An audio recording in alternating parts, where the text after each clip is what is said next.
I hate being desperate on my birthdays. This was my intention for my 28th birthday. Anything but desperate. My 18th, 19th, 20th, well, pretty much every birthday I could remember, I wanted to feel special on the day. I wanted to be a princess that people would attend to. I wanted everyone to remember about my birthday and expected that people would walk an extra mile to make me feel exceptional on the day. I took it too far. I would get legit upset if people would wish me happy birthday not early enough, or if they brought a gift that in my view was not meaningful enough. I expected my boyfriend not just to buy me a gift, but to do his best to surprise me and put on a show. I expected a lot, and when you do, there is always some anxiety before the day, birthday depression or birthday blues. This year I wanted to do it differently. I just happened to be in Bali at a surf camp for my birthday. Well, not exactly just happened. I booked a surf camp to keep me company. They were like, "We love celebrating birthdays at the camp." Okay, I thought, this is quite reassuring. Ironically, the average age at the camp was 20 and most of the people were Danes. I felt excluded, and to be honest, I didn't want to be included because I was simply not interested. Funny, right? I book a camp to keep me company, but I get a completely opposite outcome. Allowing myself to be free and spend my birthday the way I wanted to opened a lot of doors. On the day, the camp was supposed to eat out, and I realized that I didn't want to go to a restaurant with 60 Scandinavians I barely knew to celebrate my birthday just because I'm too afraid to be alone. What do I want to do instead? That was a turning point. Remember how I said at the beginning that I was making a big deal out of my birthday? I let go of it. I took it as a day that matters, hence I'm going to spend it the way I want to, completely removing other people from the picture. How about you celebrate this day with me in Bali?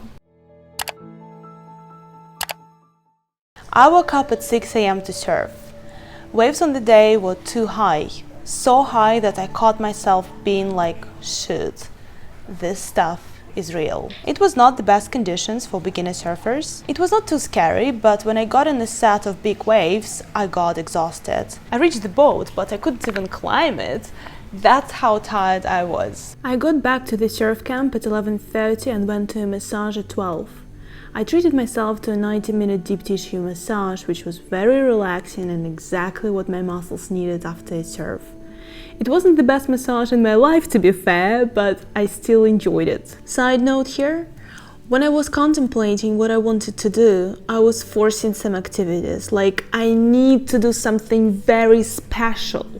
Massage is not too special to me, so I was considering going to Melukat, it's the water purification ceremony, or doing a breath work session, but it felt forced. There were no classes available for breath work, and for Melukat, logistically, it just did not make any sense. So you see, this is what I mean with being desperate and forcing things. Like, I need to do something special, and I'm willing to pay any money and bridge any distance just to fill my birthday with special activities. I wanted none of that for this birthday. After the massage, I grabbed lunch and finished reading a book, Project Hail Mary.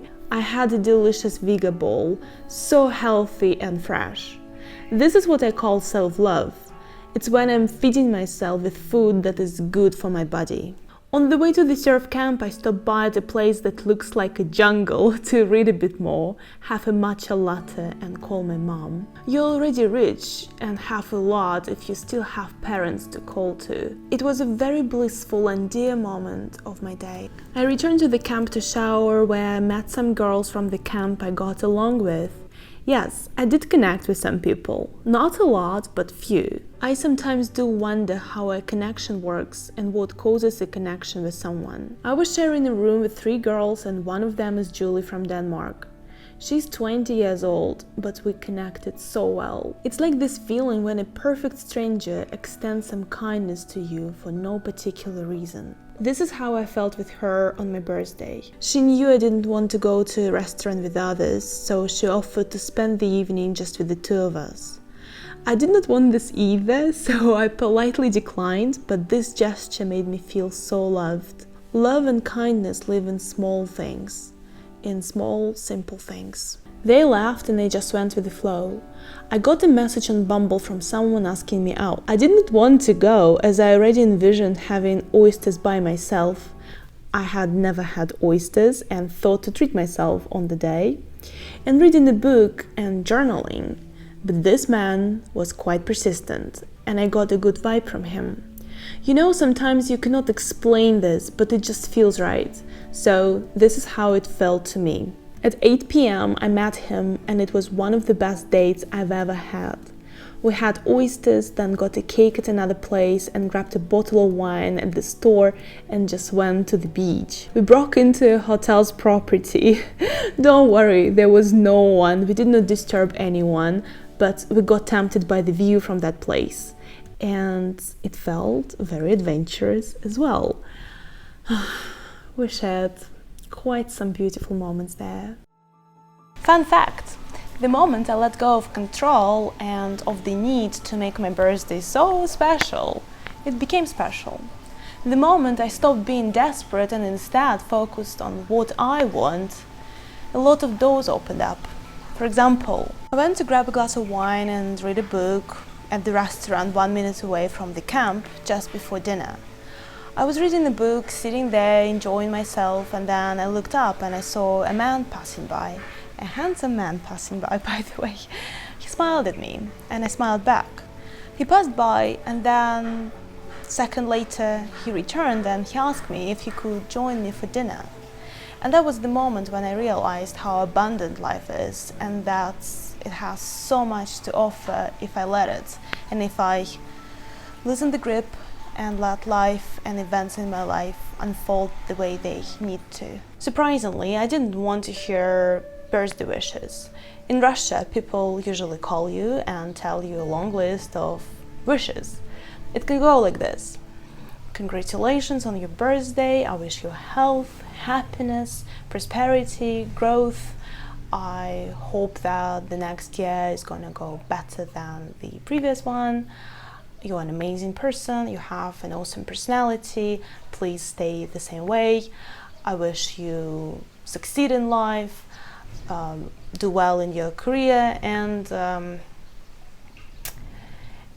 didn't want to hear any of this. So I didn't pick up my phone on the day, because remember, this is your day, and regardless of what other people want and think, spend this day the way you want to, completely removing any expectations from the day and from other people. If they remember about your birthday, take it as a gift, and if they forget, forgive them. They're not perfect, but neither are you. I had strived for a long time to reach this place in my life where I'm very happy by myself. If others want to join the ride, it's a bonus. Sweet, they can join if I'm keen, but if they don't want to or I don't feel like it, then I'm completely happy just by myself.